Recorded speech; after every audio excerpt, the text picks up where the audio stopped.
it's Doris, and I'm here with my first ever book haul video, and it's a fall book haul, but hopefully you'll forgive me for that since I didn't have a booktube channel in the fall. And I should go ahead and admit that I pretty much turned in my bookworm card for the first 10 years of my son's life. He's 13 now, and I'm reestablishing that status, and discovering booktube has just really rejuvenated me and my love of books. So here goes. My first two are from Tassel, which was Tennessee Association of Librarians, something to that effect. I'm not a librarian myself. I teach high school ESL, but I'm in good with the librarians, so they let me go. So at Tassel, we mainly went to, well, they went because, you know, they're librarians, but I went to hear Ruta Sepetys speak. I love her work. And she was there. I got this one signed by her. This is probably her least well-known of her three. She writes historical fiction for young adults, and she deliberately chooses that age bracket because she wants to make a difference, and I just really love her for that. But she specializes in obscure moments in history. Her work is fabulous. You should check it out. The other two are Salt to the Sea and Between Shades of Grey. Both are stellar and are being made into motion pictures. So yeah, we got to sit at the table with her, and she is just a phenomenal human being. I could gush and gush, but try her out if you have not already. And the other one is Prisoner B3087. I also heard this author speak, Alan Gratz, and this is probably more of a middle grades novel. I bought it for my son. I was also interested. I'm going to read it. It doesn't look very new anymore because he had it in his backpack for several weeks for his book project for this quarter. So it sounds really good. It's this boy, it's a true story, and the author interviewed this boy. He was in 10 different concentration camps during World War II. So I am interested to read that. And then this is a cutesy one that said Librarian that I spoke of earlier gave to me. She had a spare copy, and she knows how much I adore my kitties, and obviously I adore libraries and librarians. So this is just a cute little book about a librarian kitty. I enjoyed it. It was fun. And then this will show you how much the librarians really love me. They have joined Little Brown's. They have a page where you can request ARCs and for your students and faculty, and then you can review the books. And so these are my first two ever ARCs. I'm so excited. I think one of them is being published in February and the other one in August. Yes, this one is August, and then this one is February. So this one I snapped up immediately, Strange the Dreamer, because Laini Taylor, I read Smoke and Bone series or trilogy earlier this year and absolutely adored it. It was so interesting. And then, I mean, that was enough. I definitely grabbed it.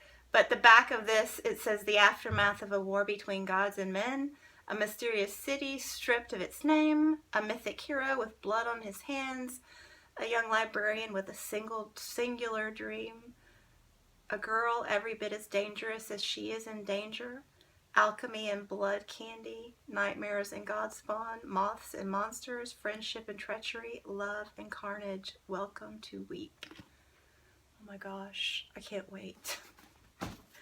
And then this one just seems really interesting too. The Hearts We Sold by Emily Lloyd Jones. And this one, I think it's maybe dystopian a little bit, and the characters, these young teenagers, are having to sell their hearts to demons in exchange for escape from their problems. I don't know, it looks really good. I'll tell you more soon because I'm going to read those next. Then I taught To Kill a Mockingbird. The last 2 months we've been working on it with my ESL students. And I had a mixed class this semester. I had a lot of students. Some of them were ready for freshman English, just with a little bit of support, and some of them were basically non-speakers. And so I bought 4 of these in hopes that they could follow along. It didn't work very well, but I ended up having to give them alternate work. But one of the boys brought it back at the end of the semester and said he'd finished it and loved it, and it just made my heart skip a beat. I was so happy. So I kept the more pristine one because I think I might try to read this. I wouldn't try to read a novel written in Spanish normally, but I've read To Kill a Mockingbird and know it so well that I think I can manage. Maybe. I'm thinking about it. Then the bookstore. Let's see, our bookstore is Books A Million, and I went to get this one. My son and I are just completely enamored with Trevor Noah. We watch him on YouTube just voraciously. Every time we come home from school and there's a new Trevor Noah, we talk about it. So I also just love him in interviews. He's just so different from the funny guy persona. He's very well-spoken and thoughtful. I just love him. So yeah, this one is stories from a South African childhood. He grew up at the tail end of apartheid. So I'm just pretty fascinated. So I bought this for my son for Christmas. He's not home right now, so I'm gonna wrap it after this. And while I was there, I had been wanting to read this. I've read Wicked, and what is his other one? I think it's The Ugly Stepsister, maybe? I don't know. It's a take on the Cinderella story, and Wicked is a take on the Wicked Witch of the West from The Wizard of Oz. And the Ugly Stepsister one I thoroughly enjoyed. He writes, it's very imaginative fantasy, but it's also historical fiction. Like The Ugly Stepsister was about the tulip bulb craze in the Netherlands. It was just really interesting to me.